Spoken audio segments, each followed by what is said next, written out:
came here today to tell you a story. Today, I was booked for a job. And at this point, I don't really even ask the rate or anything. I just, have to say yes. I'm just like, does it matter? I mean, there's been a second, string of recent blows is what I'm calling them, like life, blows. Just when you're trying to get back up, you get another blow. And I've had a few pretty gnarly ones that have really, there's levels to this shit is what they say, right? And it's like, there's a level of depression that, people get to, which I really want to discuss with people who have experienced this, but where you're just like, even if you know the answer, even if people are telling you solutions, or work, but there's some inability to access that thing inside of you that could make you do those things. So besides that, though, this latest round has been so kind of like on a ground core level. It's family related stuff. That it frightened me. I became like frightened in the way that, like, when you've just come out of an OD, and you've managed to live through it or something, and you're just like, oh my God, I have to get it together. Your life flashes before your eyes or just whatever. And you're just like, really like, you're scared, and so you do things differently when you're scared, than when you have more luxury, when there's more of a safety net of life somewhere in there to catch you.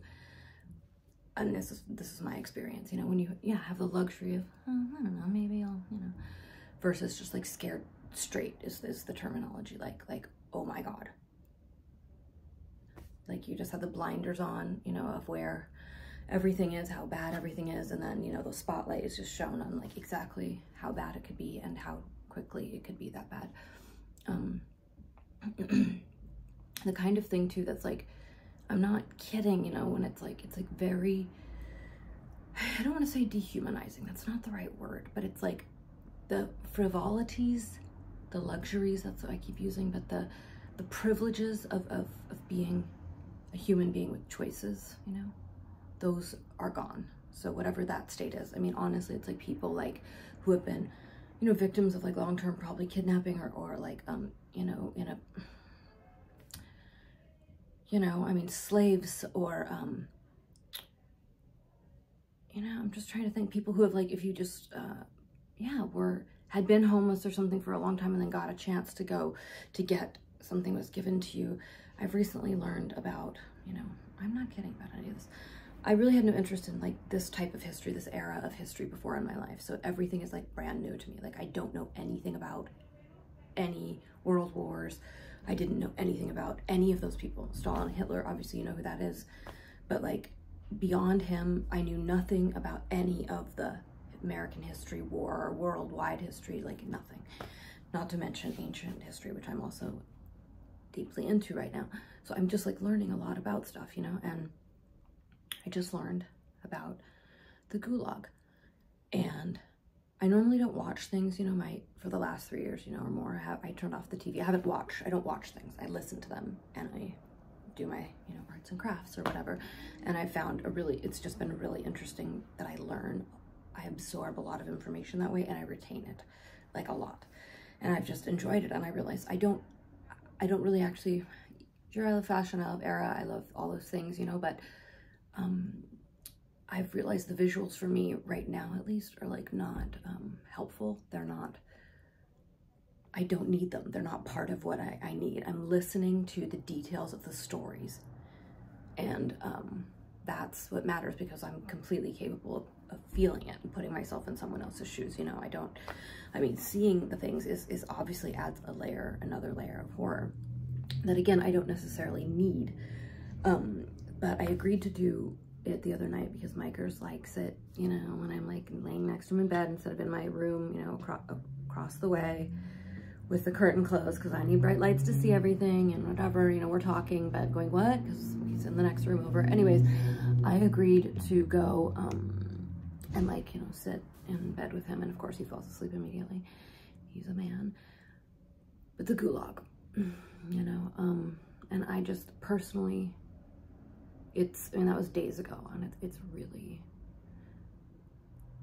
just struck a chord with me. Like, I mean, there's all kinds of, you know, atrocities that have occurred in every different way, in every different era, every different country. But my opinion, I think that that's the worst thing that could happen to a human being. I compared it, you know, I'm not trying to be political or argumentative at all. I'm not, okay? I watched a documentary, or two, you know, that's what I don't know anything about anything. So this is just from watching this the other night, you know.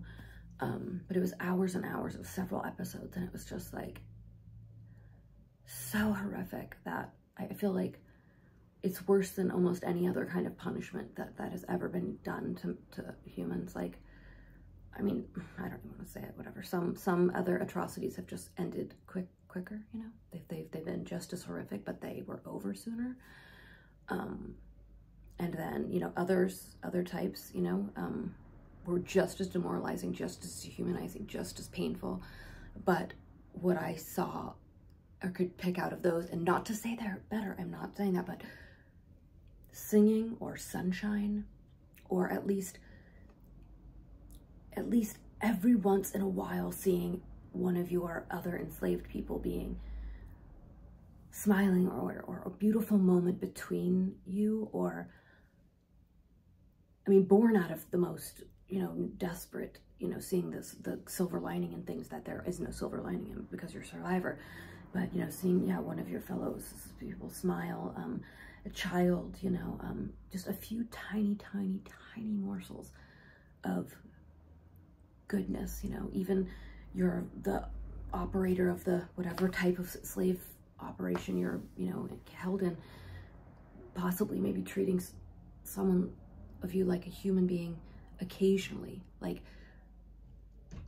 And in the gulag, it was just not, there's none of that. There's nothing like that. It's just the most horrific sentence, you know, in Siberia, in a work camp, till you just work to death, and they don't care. There's no consideration whatsoever for any humanity. Nothing, zero, nothing at all.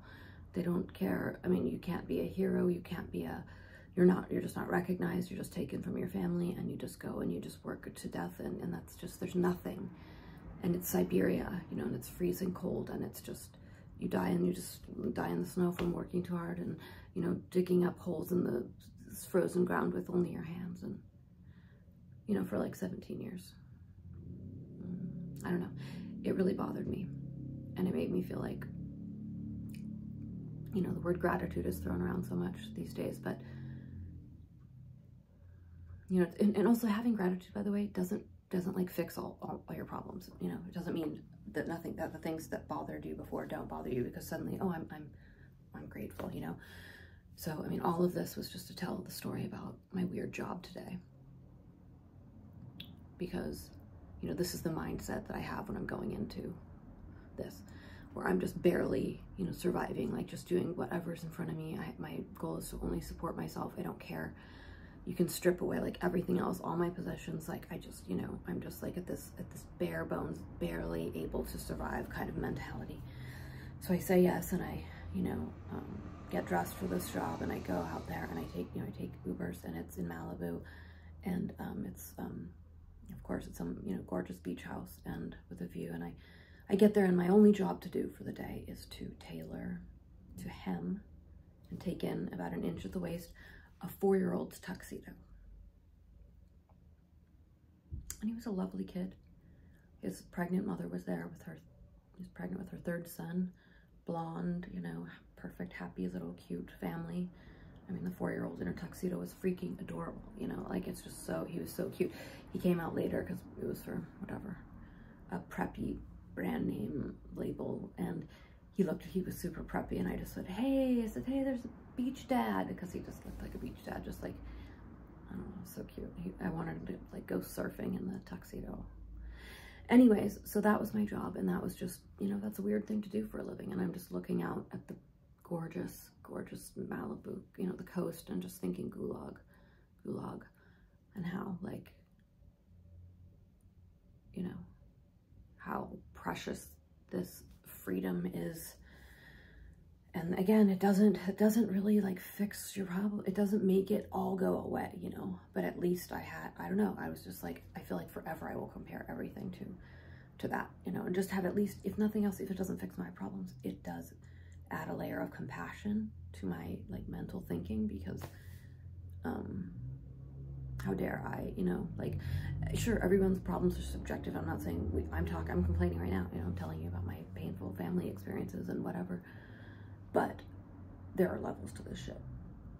And so anyways, that was really impactful. And then I went to catch an Uber back, and no one would come to pick me up because it was Malibu. So I waited for a really long time. I actually kind of like started getting scared, because it's just, you know, no Uber, no Lyft, nobody would come get me. And finally this guy comes and gets me, and we're talking for a while in the Uber. It's a Tesla. He's a chubby Hispanic fellow named Tony. And I'm so grateful that I always tell him, I tip well, please just come get me. I tip really well. And so Tony and I are driving, and at first, you know, he notices my sewing machine. I'm knitting in the back seat and everything, and we're chit-chatting.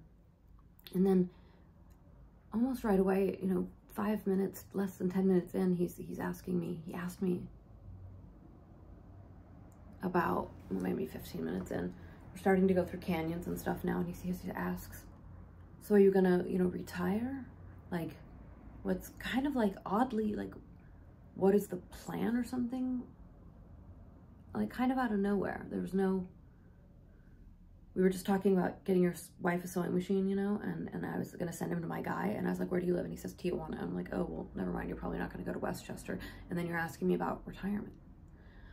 And I swear to God, it like, this is how like fragile my mental state is right now, where it's like, I went, yeah, well, you know, COVID was really hard on my business, and I've also had a lot of like personal tragedies going on. And then I started to get kind of like car sick right away, which is a new development in like midlife. I'm not shitting you. It's like just this randomly, I've never been car sick in my life, but I've noticed it the last like couple times Micers and I have driven to see his family in San Diego, and it started almost right away. And then that question, it was like the combination. Like, honestly, I like almost blacked out. I mean, I did kind of. I just like kind of fell asleep, like passed out though, because I don't take naps. I haven't taken a nap since I was an infant. You know, I just don't do it. It's not something I do. But I did. It was like a fever dream, kind of pass out, like just go away. And I don't even know where we were. I mean, I woke up barely a couple of times. My water bottle, which was closed, rolled out of my hand, you know, I was startled, and I'd look up and I had no idea where we were, but I'd be seeing like a burned out, you know, empty, dilapidated building in some place I didn't really recognize, and I'd just kind of go back. And that happened like 3 times. I feel like when I was like half awake, someone yelled, "Wake up!" from another car. It took us 3 hours to get home. And I was just like, oh, it was torture. It felt like torture, you know? I mean, it's the kind of thing that's like, it makes it so hard for me to leave the house, because I can't be stuck in a car or on the other side of town like that, you know, and have to just do that. And then like he was playing what I considered to be like the soundtrack of a serial killer or whatever, but it was just like the ultimate, you know, like, what is that? Like Let's Dance, you know, that's something CD set they used to sell on the TV, you know, where it was like, it got up to like number 300 or something, the volume of it or whatever, but it was like a bit of like R&B, soul or something, like hits, but like the most basic classic. They're great songs. I'm not arguing that. They're classic. They're ultimate classics. Okay. Like Heard It Through the Grapevine, and like, I Got Sunshine, any song, you know, September, My Man, any song that is remotely related to that genre, but like the ultimate #1 hit that like basically when you came out of the womb, those songs were playing on the radio. They've been playing on the radio and every commercial and every movie every day of your life ever since then. So that's 45 years worth of hearing all of these songs, which makes them just kind of like ubiquitous in the world. It makes them just blend in and like they're nothing anymore, even though they're great. They were great. I'm not talking shit about those songs. It's just like the number of times I've been bombarded and just like they're just always in the background of something, you know? And it was every one of those songs that I never want to hear again in my life, but the whole 3 hours. Like, I couldn't even believe there were that many of that exact type of song that I didn't want to hear again. But I got home and I was like in a daze and I was just like, I'm sorry, Tony. Like, I'm so sorry that that was so horrible. You know, do you need to come in? Do you use the restroom? I don't know. I'm so sorry. And he's like, it wasn't that bad. It's fine, you know. But it was really jarring. And tomorrow I'm going to work at a studio downtown that I worked at for a year for Lululemon. They did not need me. They did not need a tailor, but they hired me pretty much 3 days a week for a year at least because they wanted to see Carlos every day.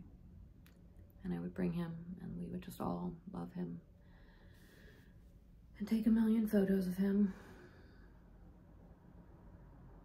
I think I even brought Bernard once. But, I mean, they hired me for a year because they wanted to see him.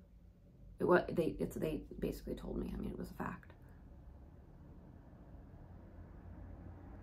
And I just really, I don't know. You know, I mean, I'm standing, I've been really trying a lot harder than before, really just trying to push through and not let my dad down, you know. His health he's got some issues. My mom, my sister are having some issues. It's pretty intense stuff. You know, and then it's just, it's you know, I know a lot of people feel this way, but it's a really, really lonely, isolated feeling, you know, like when your people are not there anymore, you know. I know I had a feeling, a gut, like intuition feeling, maybe like, I don't know, earlier this year, not 23, but 22. And I know this sounds ridiculous and people's first reaction is to just roll their eyes or laugh or say it's stupid, but it's funny because I know that I'm right, you know, and I'm not saying it's a negative thing. All I'm saying is that I understood something from the tone in my dad's voice this one day, okay? I understood it. Didn't, you know, he probably didn't even know it was there. It's not intentional. That's why it's intuition. It's not something that I guess everybody understands because, you know, I've tried to mention it to a couple of people and it just is, it just seems like not a concept that anyone is willing to really understand. But I just heard in his voice and it wasn't mean and he did nothing like out of the ordinary, except I just knew in his voice that he was done with father duty. I have the best dad in the world. He'll still show up. I mean, he'll still, you know, he'll do anything. So he's not like off of it in that sense, you know, like until the day that he dies, he would do anything for me. Okay. So that's not what I'm saying. It was just a tone or a vibe, whatever, in his voice where I just knew that it was his time now, officially. I mean, it should be, you know, I mean, he's 75 and I'm 45 and or whatever, he's older than that. He's, you know, it's just, you know, of course, like I didn't need to, I mean, I'm taking care of myself. It's not like I'm like living off of him or anything like that. So there's no reason for that to like stand out. So like he's like, I think people want to hear that as like, daddy cut off the funds, or it was, no, I'm talking about energy. I'm talking about a vibe. I just knew it, you know? And it has been kind of like confirmed through just like recent events. And I even cried and called him like a week later and was like, Daddy, I feel like you don't love me. And he laughed at me. And then he ended up writing like the sweetest text message that nobody gets from their dad, you know, like just beyond, you know, beyond sweet. And I know he loves me. I've never doubted it for a second. But, yeah, it's his time now, you know, and life is all just happening so quickly now. And I knew it. I know it was. I'm not like gaming, you know, on the let's get depressed, everybody's gonna die fucking trip, but like straight up everybody is gonna die starting now, you know, like it's just been a lot to contend with. I mean, there's like actual, like, you know, traumatic experiences that have continued to happen, and then, you know, just coming into this new phase of like middle age, and just, you know, I can't pretend that I don't know what's going on, you know, and what's ahead. So sure, there could be some lovely moments ahead as well, you know, not discounting that, but I don't know what those are going to be. I have no idea. Life surprises you, right? Isn't that why you're staying alive, right? Because we do know what's going to happen, essentially, for all the rest of the stuff, you know.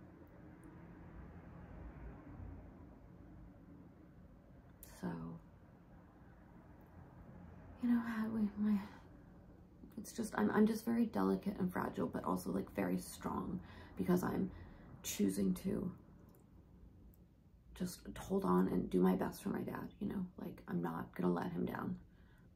I don't have the luxury of just being depressed and immobile and, you know, agoraphobic. I mean, I whether I have the right to be or valid, you know, I'm continuously looking for affordable therapy. It's, you know, just been really hard. It's really hard to tell your incredibly dramatic, very long, trauma bomb filled life story to people that, you know, you just know don't care, especially when you just like had found someone and then 3 months in he dies, you know. And then it's just like, and then having one for almost 7 years before that who didn't do anything, you know, to any of the things that major issues that we brought up. Like, we just never resolved, we didn't do any work, you know. And it's so frustrating in hindsight going, I told you directly, like, I know what's going on. We all know the answers, we have them inside of us, but I have the answer of like what happened and like how traumatic something was, you know. I don't really need help finding that. It's like, how do I get better, you know? What do I do to get those behaviors and those thoughts and all those, you know, things that are a result of these traumas, like how do I get through them so they're not, you know, just continuously racking up the way I see the world and behave and react. I don't even know, whatever, just, you know, it's like, it's disappointing to realize that so few people, whether they're, you know, certified or not, you know, like, I don't know if they don't care or if they just don't know the answers, or, you know, that I'm asking, but it's just been really, really hard right now, and I'm just gonna do it again tomorrow. And I mean, there was some good news. This is already a long video. It's like it is good news. I think it's something. It's an opportunity, you know. So that's the one thing that my mind has finally had to go back to, because I've had just that nothing, you know. Everybody's mind does that, like, what do I have to look forward to next, even if it's the smallest thing ever, you know, like just a snack. I mean, like the smallest thing ever. And, you know, there's been a real lack of that, you know. I come home to an empty, lonely house, you know, no babies, just memories of them and my history. So Julius Caesar, watch out, here I come. Anyways, this has been, what is today? March? Let's just say early March 2003. The campaign of early March 2013 into Malibu, 2023. Malibu traffic incident episode of, is she okay? Is she okay? No. The answer is maybe? No. But maybe someday. We'll see.